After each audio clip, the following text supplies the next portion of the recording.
15 अगस्त को प्रधानमंत्री जी ने जो लाल किले से बोला, तो उन्होंने क्या कहा कि इस अमृत काल के 5 प्रण हैं। पहला प्रण यह है कि भारत को विकसित राष्ट्र बनाना है। जो स्वामी जी ने कहा, जब तक हमारे पास मटेरियल पावर नहीं होगी तब तक हमारी बात को कोई नहीं सुनेगा। ये जग नहीं सुनता निर्बल जनों का शांति प्रवचन, शीश है उसको झुकाता जो कर सके रिपुमान मर्दन। और आपने देखा ये जो पहला प्रण था, तो ये ऐसे कहा गया प्रण नहीं था मोदी जी।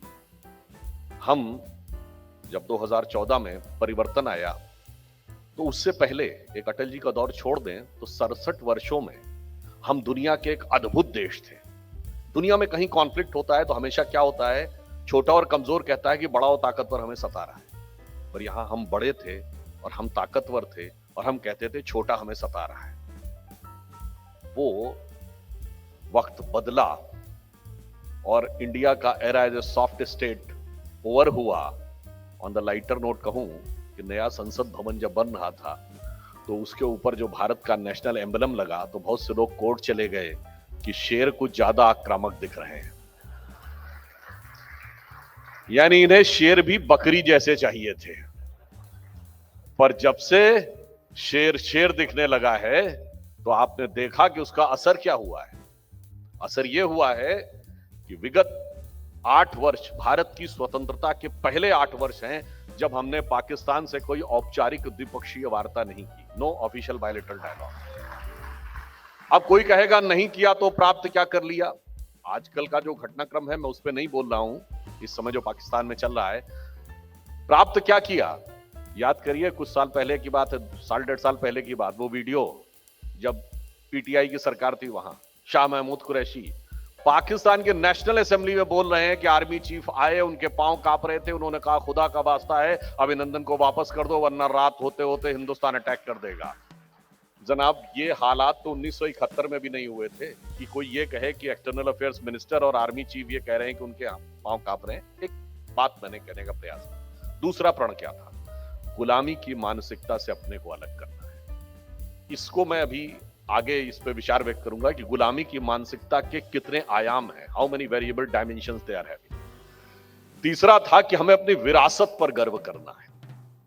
और चौथा था कि हमें अपनी सब लोगों को सामूहिकता के साथ आगे बढ़ना है, क्योंकि एक कुछ व्यक्तियों के प्रयास से नहीं होगा, सबके प्रयास से होगा।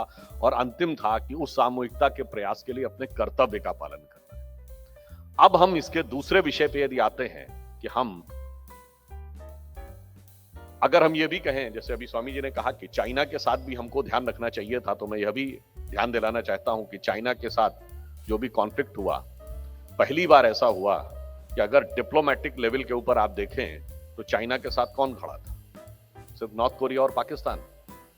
ये मैं बात ऐसे नहीं कह रहा हूं, ये मई जून 2020 का पीपुल्स डेली का जून का महीना था, मुझे एग्जैक्ट डेट नहीं याद है, आर्टिकल पढ़ लीजिएगा जिसमें उसने कहा कि China is facing its worst diplomatic isolation post Tiananmen square.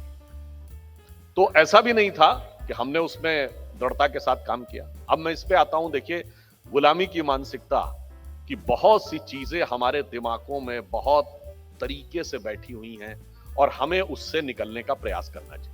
आप सभी लोग इस विषय के अनुसंधान में लगे रहते हैं, पर आपको तो पता है कि हमारे यहां बताया गया है कि अमृत तो तब निकलता है जब पहले विष निकाल दिया जाए।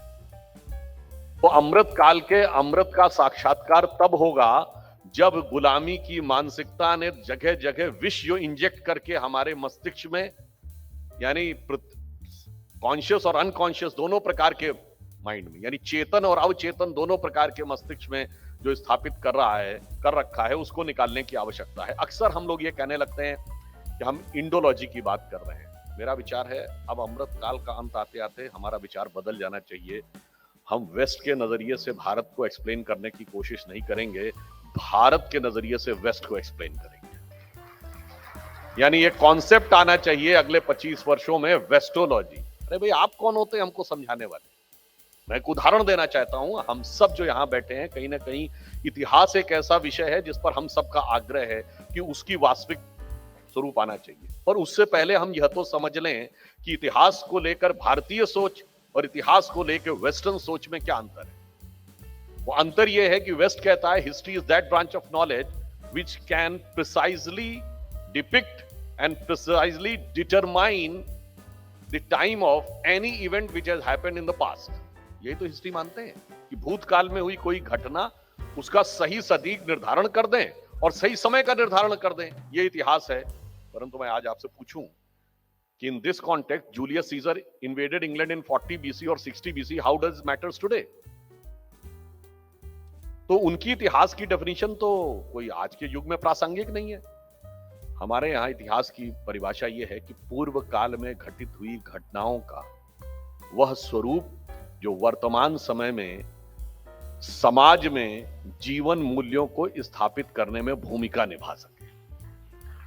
इसलिए हमारे यहां रामायण और महाभारत एक इतिहास है, मगर उस इतिहास में जोर रामलीला के ऊपर है।